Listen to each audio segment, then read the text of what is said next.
Nous allons nous intéresser dans ce chapitre 6 à la représentation spatiale des molécules et à certaines notions dites de stéréoisomérie. Donc représentation spatiale des molécules, c'est-à-dire la représentation dans l'espace des molécules. Et on parlera de stéréoisomérie, c'est-à-dire des isomères, des molécules qui sont isomères au niveau de leur placement des atomes dans l'espace. Vous avez vu en seconde les notions d'isomérie, vous avez vu qu'il existait des molécules qui avaient la même formule brute mais une représentation développée différente. On va essayer de poursuivre un petit peu cette thématique autour des notions d'isomérie dans ce chapitre. Donc dans un premier temps, on a abordé en activité expérimentale ces notions-là en utilisant des modèles moléculaires et certaines animations. Donc on va reprendre tout ça dans ce chapitre. Donc vous pouvez noter un grand 2 représentations de Cram des molécules. Donc pour pouvoir parler de stéréoisomérie, c'est-à-dire d'isomérie dans l'espace, il faut choisir une méthode, une convention pour représenter les molécules dans l'espace. Cette convention choisie, c'est la représentation dite de Cram. Donc on va choisir de représenter les molécules en fonction de leur position par rapport à un plan de différentes manières. Si l'on regarde par exemple la molécule de méthane, ici, on voit que les 4 liaisons et les 4 atomes d'hydrogène autour de l'atome de carbone ne sont pas dans un plan mais dans l'espace. Donc l'objectif de la représentation de Cram est de rendre compte du fait que certains atomes, certaines liaisons et atomes sont dans un plan et que d'autres atomes et d'autres liaisons sont en avant ou en arrière du plan. Donc on peut, ici toujours sur la molécule de méthane, donc on a choisi en bleu de représenter un plan qui contient 7 atomes de carbone, 7 atomes d'hydrogène et 7 atomes d'hydrogène. Si on regarde par rapport à ce plan, on a un atome d'hydrogène ici qui est en avant du plan, donc vers vous qui regardez l'écran, et 7 atomes d'hydrogène qui est en arrière du plan, donc qui serait derrière l'écran en quelque sorte.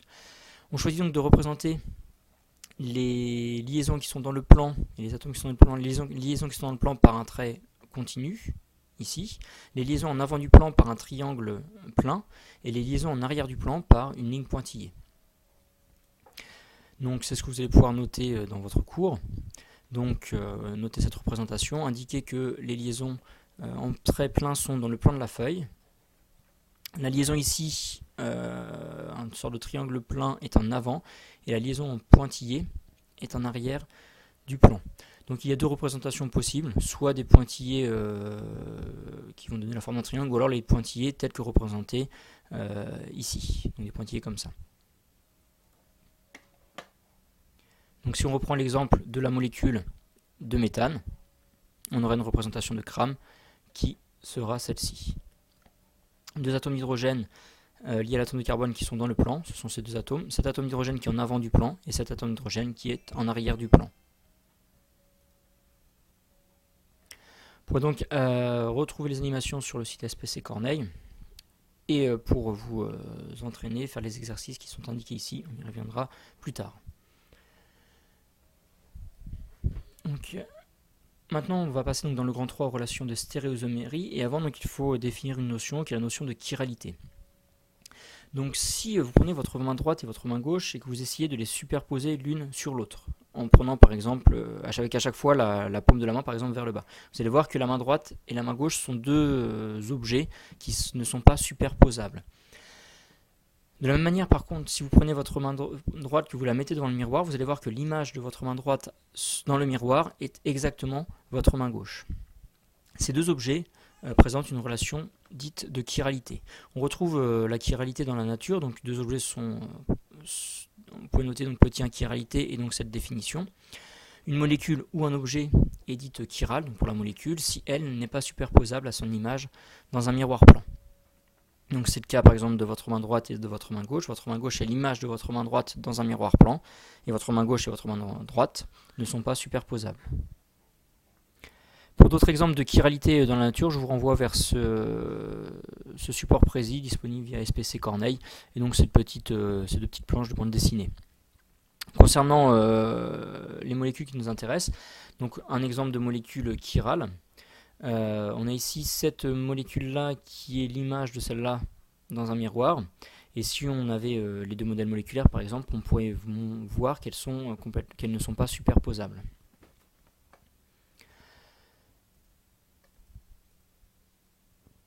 Donc pour la suite de ce chapitre, vous pouvez noter petit 2, stéréoisomère de conformation.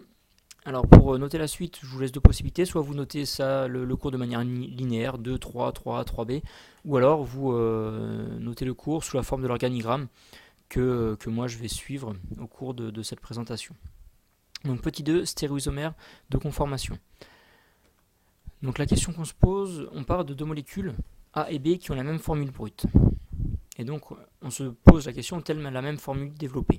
Si c'est non, alors on est dans le cas de ce qu'on avait vu ce que vous avez vu en seconde. On a des isomères de constitution. C'est l'exemple du butane et du 2-méthylpropane qui ont la même formule brute mais des formules développées différentes. Donc ce sont deux molécules clairement différentes ici.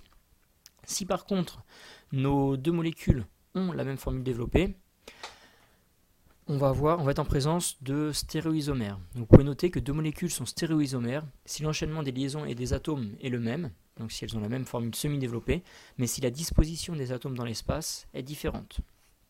Donc vous pouvez cliquer sur pause pour prendre le temps de noter cette définition des stéréoisomères. Et donc, pour distinguer les différents types de stéréoisomères, une première question qu'on se pose, c'est est-il possible de passer de la molécule A à la molécule B par une rotation simple autour d'une liaison simple entre deux atomes de carbone, par exemple. Donc, dans ce cas-là, on peut passer de cette molécule à celle-là par rotation autour de la liaison carbone-carbone. On l'a vu autour de l'activité du grand A. Par contre, dans le cas de ces deux molécules, si l'on souhaite passer de la molécule A à la molécule B, il va falloir casser l'une des deux liaisons. Dans le cas de cette molécule-là et de cette molécule-là, si on passait de la molécule A à la molécule B, il va falloir aussi casser des liaisons pour réarranger les atomes. Enfin, ces deux molécules sont deux molécules chirales. Donc, si oui, on a des isomères dits des stéréoisomères de conformation, donc si on peut passer d'une molécule A à la molécule B par simple rotation autour de la liaison carbone-carbone, on a des stéréoisomères dits de conformation. Donc vous pouvez noter le petit 2, stéréoisomère de conformation. Deux molécules sont dites isomères de conformation si l'on peut passer de l'une à l'autre par rotation autour d'une ou plusieurs liaisons simples. Donc on a ici cet exemple concernant la molécule d'éthane. Donc on l'a vu en cours, on peut passer, donc la molécule d'éthane est comme ça, on peut passer d'une conformation à l'autre par rotation autour de la liaison carbone-carbone. Si maintenant on ne peut pas passer de A à B par simple rotation, mais c'est-à-dire qu'il faut rompre au moins une liaison, on est en présence de stéréoisomères dits de configuration. Donc vous pouvez noter ce petit 3, stéréoisomères de configuration. Et donc deux molécules A et B sont des stéréoisomères de configuration. Si pour passer de A à B, il faut casser au moins une liaison. Donc je vous laisse noter cette phrase. Donc on va reprendre les deux exemples que l'on vient de voir. La molécule A ici, cette molécule B ici. Si on veut on a deux molécules identiques et différentes du fait de la position du groupe COH ici, qui n'est pas la même que dans cette molécule B. Si l'on veut passer de cette molécule B à cette molécule-là, il faut inverser la position des groupes hydrogène et carboxyle ici. Donc la rotation simple n'est pas possible du fait de la présence de la double liaison. Donc il faut rompre cette double liaison, effectuer la rotation et reformer la double liaison, ou alors inverser complètement la position des deux groupes. Pour ces deux molécules qui sont chirales, image l'une de l'autre dans un miroir, si on veut les superposer, il va falloir inverser la position de deux groupes. Et la seule possibilité, c'est de rompre les liaisons. Donc on a des stéréoisomères ici de configuration. La question suivante, pour essayer de préciser le type de stéréoisomère de configuration, on s'interroge si A et B sont images l'une de l'autre dans un miroir. Si c'est le cas, on est en présence d'énantiomères, donc vous pouvez noter ce 3A, énantiomère. Deux molécules stéréoisomères image l'une de l'autre dans un miroir plan sont appelées stéréoénantiomères. Ce sont des stéréoisomères que l'on qualifie d'énantiomères, image l'une de l'autre dans un miroir. Donc on a ici un certain nombre d'exemples d'énantiomères. Donc ces deux molécules sont images l'une de l'autre dans un miroir, donc il suffit de placer un miroir ici. C'est ce qu'on présente ici. Donc ces deux molécules sont aussi images l'une de l'autre dans un miroir. Elles ne sont pas superposables. On a l'exemple qu'on a vu tout à l'heure, ou encore cette molécule un petit peu plus complexe. Donc ces deux molécules sont aussi images l'une de l'autre dans un miroir. Et ce sont donc des énantiomères. Et si on regarde un petit peu les points communs que possèdent certains carbones de ces énantiomères, donc on va montrer que ces carbones sont dits asymétriques. Donc carbones asymétriques, des carbones asymétriques sont des carbones qui sont liés à 4 substituants différents. Chlore, hydrogène, brome, iode ici. Et donc on est ici on est en présence de 2 énantiomères. Ce sont 2 molécules qui sont images l'une dans un miroir. Et en l'occurrence ici, elles possèdent un carbone asymétrique.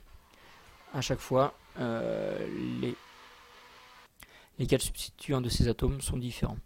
Et tels qu'ils sont placés, de manière à ce que cette molécule soit image dans un miroir de celle-là, on a 2 molécules qui sont énantiomères.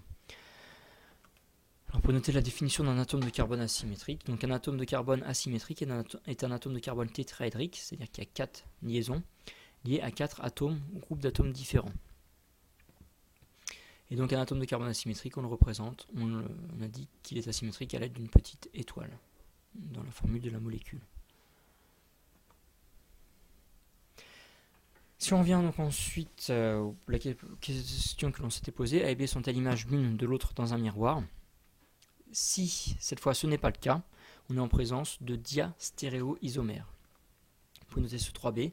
Et donc des diastéréoisomères sont des stéréoisomères de configuration qui ne sont pas des énantiomères.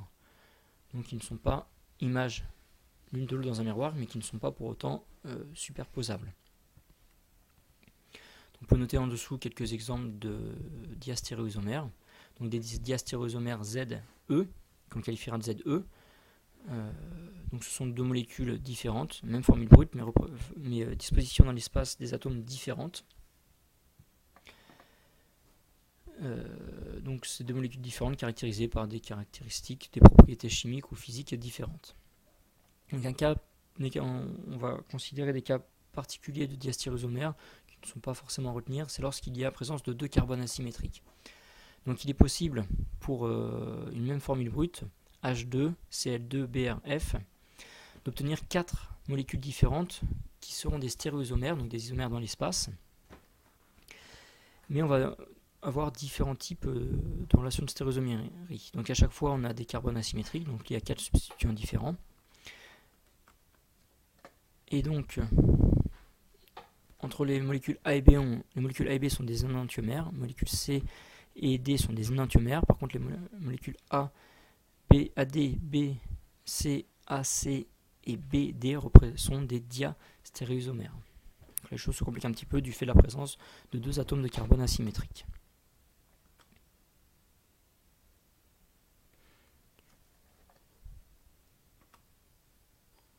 Donc quelques exercices qui seront faits en cours pour appliquer toutes ces notions.